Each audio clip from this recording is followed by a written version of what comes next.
Coming up on Mountain News this morning, law enforcement continues to seize large amounts of drugs to keep the streets clean. And one community is banding behind their local grocer after a fire leaves them temporarily closed. Dedicated to Eastern and Southern Kentucky, this is WYMT Mountain News This Morning.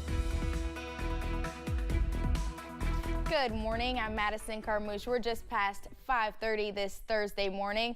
Let's check in with meteorologist Mace Michaels for a look at your forecast this morning. Warm and muggy for us today, Madison, and we're watching areas of fog this morning. London, Corbin area, you're in the low 60s. The fog has only been patchy. You can see airport-wise here. Visibility looks pretty good. Around the Hazard area, we have a little more fog to contend with, although not dense here in town, but you look back in the distance here, some of the clouds forming in a few of those foggy patches. Temperature is down a little bit here, at least in Hazard at 59. The foggy areas, well, they're showing up around Williamsburg. You can see the visibility there in Williamsburg is close to near zero. Somerset was near zero not long ago. Now the visibility there has improved substantially. So just kind of depends on where you are. Locally dense patches of fog over the region. Most temperatures are in the upper 50s and low 60s. There's a few upper 60s there as you look towards Jackson. As cool as the low 50s. You wake up towards Clintwood this morning. Satellite radar shows very quiet conditions over the area. High pressure controlling our weather. We're on the backside of the high, so that brings in the warmth and humidity and only isolated storms. Up to the northwest, though, here you go. Quite a few storms. That's the weather that will move in for tomorrow. So from the 50s and 60s this morning, we jump up into the 80s for later on this afternoon, Madison. Only a small chance of showers and thunderstorms. All right, Mace, thank you. A grand jury returned superseding indictments in the Amber Spradlin murder case in Floyd County. M.K. McKinney, Dr. Michael McKinney, and Josh Mullins face an additional charge of tampering with physical evidence. The three are accused of planting a knife in the couch where Spradlin was murdered last year. Officials say the knife was not used in the murder, but placed in the couch to suggest it was the weapon used. The suspect in a deadly Rowan County crash could spend more than 20 years in prison. Joey Earls was found guilty of murder, DUI, and failure to yield right-of-way. The crash happened back in 2022 at Kentucky 32 and Woodhill Drive. Earls crashed into a truck while turning left, killing Dalton Jesse. A jury recommended 23 years for Earls. His sentencing is set for October 10th. We now have an update on a story we told you about on Tuesday. Officials with the Scott County Coroner's Office have released the names of two people who were found dead in Georgetown. The coroner confirmed 32-year-old Dan Harlow and 44-year-old Darcy Beaver died from gunshot wounds Tuesday. Police received a 911 call about the incident, which happened in the vicinity of Secretariat Street. Police in Letcher County found fentanyl and meth in a drug bust.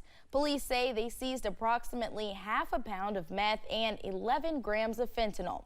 One person was arrested and charged as a result. Sheriff Mickey Steins says they have seized approximately 11 pounds of meth since he took office nearly 6 years ago. Steins says drug deals can happen just about anywhere. Gas stations, anywhere, parking lots, you know, up in hollers that's not traveled frequently, residents. I mean, it's just drug dealing happens everywhere. Stein says they have had at least 100 cases involving fentanyl since he took office. He says another person at the drug bust who ran away could also be arrested. A Knott County man was sentenced in federal court for trafficking methamphetamine. 37-year-old Lee Rose of Vest sold meth in Knott County from at least September 2023 to January of this year. He must serve 85% of his 18-year sentence and then will be on probation for 5 years. A Pike County man is facing charges after KSP troopers found drugs in his home. State police searched Kevin Hopkins' home and property in Shelbyana Monday night. During the search, police found approximately 3 grams of meth. While searching his basement, they also say they found syringes and pipes used for meth. Police later discovered Hopkins was a convicted felon. He was taken to the Pike County Detention Center. A London man is facing charges after police found a large quantity of suspected meth.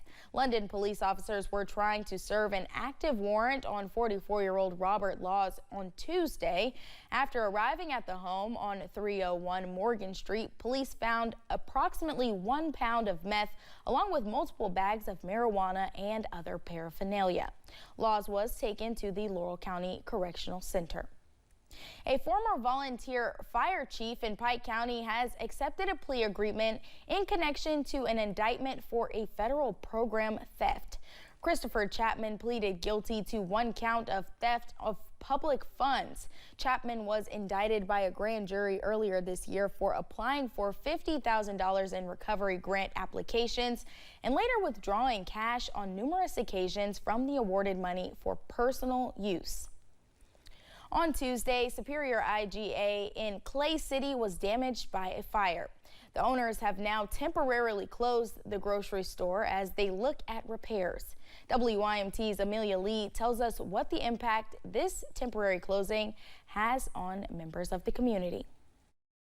Superior IGA is called a cornerstone of the community.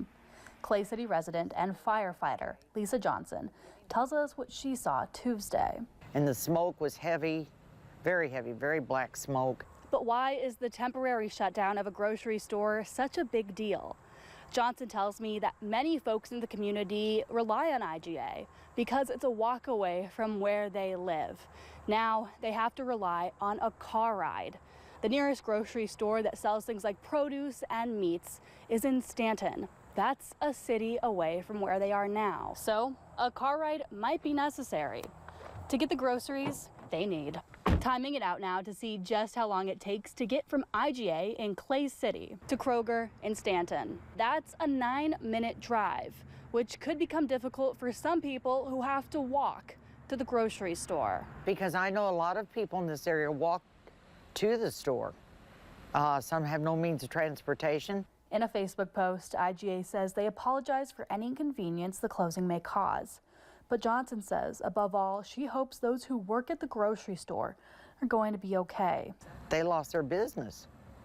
They got their community, but it doesn't make you feel better when you look inside and everything you've worked for is gone. She says it's time for the community to step up and help their neighbors in need. We'll help them as they've always helped us, so it's our turn to give back to them now. There's no word on when the grocery store plans to reopen. In Powell County, Amelia Lee, WYMT, Mountain News. Johnson says the fire marshal will be heading to IGA to assess the damages today. A traffic pattern change originally scheduled for this past Monday in Jackson has been rescheduled for this upcoming Tuesday. Officials say when the shift occurs, Lakeside Drive will be closed at the intersection of Kentucky 15. A temporary route has been created to connect Lakeside Drive and Jet Drive. Lakeside will be closed indefinitely while blasting occurs between Indian Hollow Road and Lakeside Drive. Traffic heading north will be shifted into the center turn lane. Just ahead, we take a look at how one TV cop used their Hollywood influence to create change in the real crime world. Warm and muggy conditions across the area today. Temperatures jumping up in the upper 80s. Scattered showers and thunderstorms. Most numerous, though, tomorrow and Saturday. We'll look at that next in the forecast.